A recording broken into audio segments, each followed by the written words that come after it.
做自由的模型，听这个为您分享。Hello， 大家好，欢迎各位收看这一期的魔玩分享。本期和各位分享的是高高和唯美翻模的 HD GTO 下压专用扎古赤色灰型版。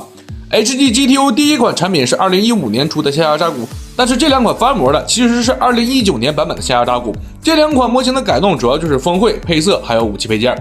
那么高高和唯美目前的现货价格都是17块8。话又说回来，我记得唯美不就是星动换个马甲吗？包括阉割的细节和崩坏的胸部刻线都是完全一样的，正好也是刚刚做完黑色3连星配色的扎古，素质表现其实也大差不差。所以本期视频也不会太长，我们简单的来对比一下这两款模型的素质表现以及区别。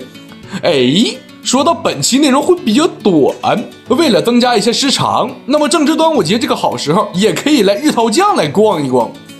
什么？你问什么是日淘酱？日淘酱是煤炉官方合作平台，煤炉也类似于国内的闲鱼，也就是海外的二手购物平台。打开微信小程序，搜索魔玩分享，就可以直接领取优惠券，而且可以直接在搜索栏里搜索想要的东西，方便又快捷。由于是海外平台，很多地方并不是中文，看不懂没有关系，直接点击左侧的红色按钮就可以自动翻译成中文，并且日淘酱支持微信支付购买，也会更加的方便。由于都是个人卖家，所以价格也会参差不齐。各位感兴趣的话，可以多逛逛，总会有心仪的商品等待着各位。并且现在日淘酱购买商品代购费是全免的，合并费也是免费，国际邮费低至500克只要38元，新人首单也是满50减6，周4周5手续费还可以便宜4块钱，并且现在还追加了新的活动，疯狂星期六，每周六晚上23点到24点，煤炉专区手续费全免即减免8元。并且还有各种商品金额满减活动，这里也是给各位罗列了出来。由于是海外平台，所以还需要注意国际运费，一定要看好价格以后再选择购买哦，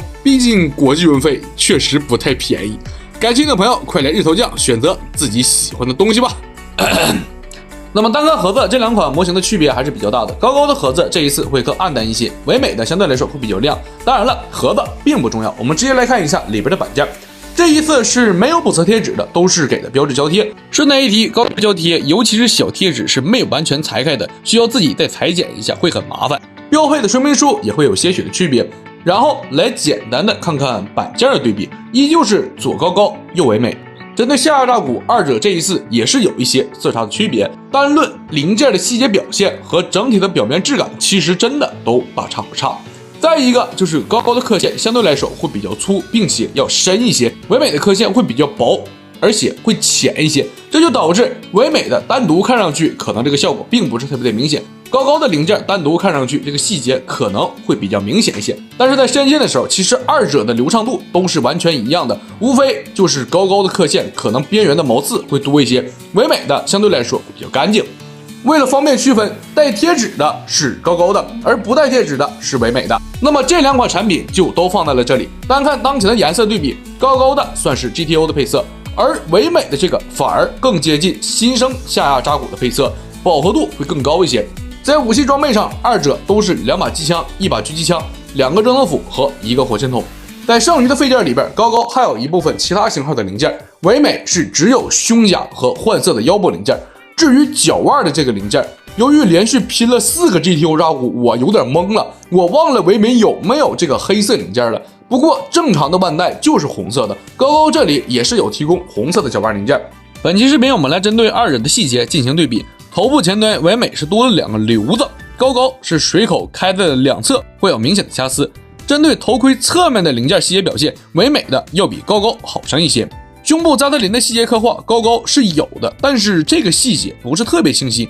唯美这里是直接给阉割掉了。胸部两侧的细节，高高的会有一些崩，唯美的这个零件反而没有问题，但是唯美的另外一个红色零件细节是崩的。高高另外也是给了一个胸甲，是绿扎古 C6 型的装甲，估计高高的绿扎古也在计划里边了。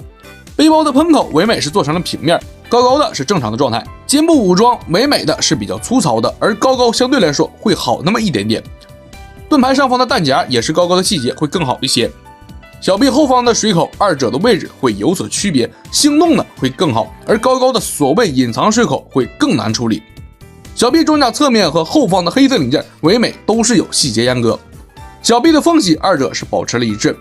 裆部二者都差不太多，但是唯美的侧颈甲后方是会有一点点的凸起，高高反而是没有的。膝盖侧面细节唯美有阉割，膝盖中间的装甲唯美的细节对比高高会更好一些。脚掌零件唯美阉割的就比较多了，这个部分高高的细节刻画还说得过去。武器方面对比的话，基本上也算是各有千秋。以狙击枪为例，唯美的细节对比高高要更清晰一些，高高的会比较肉，并且热能斧的这个柱形卡榫高高还是保留了下来，这个部分唯美是做对了。另外，针对火箭筒挂载弹夹的处理，唯美的这个是会非常松的，没有办法固定位置，高高的没有这个问题。新武器也就是这把链式机枪，直接插在背包上就可以完成挂载。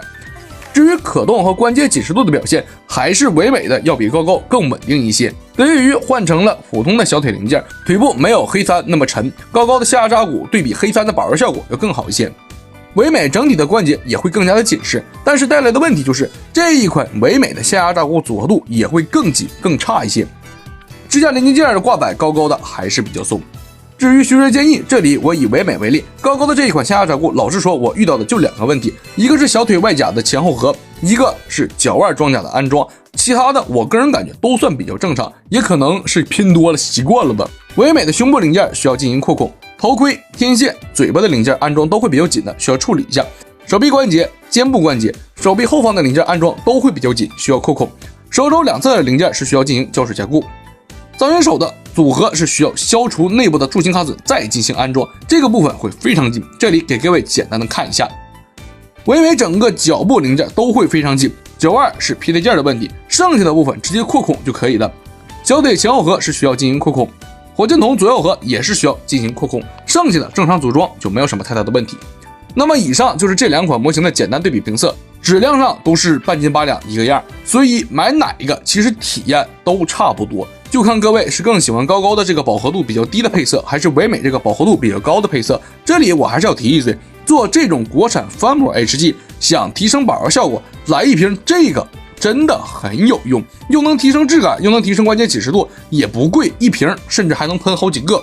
也算是终于把翻模的 GTO X5都做了一遍，真的是有点做吐了，后面真的是不看说明书我都能哭拼了。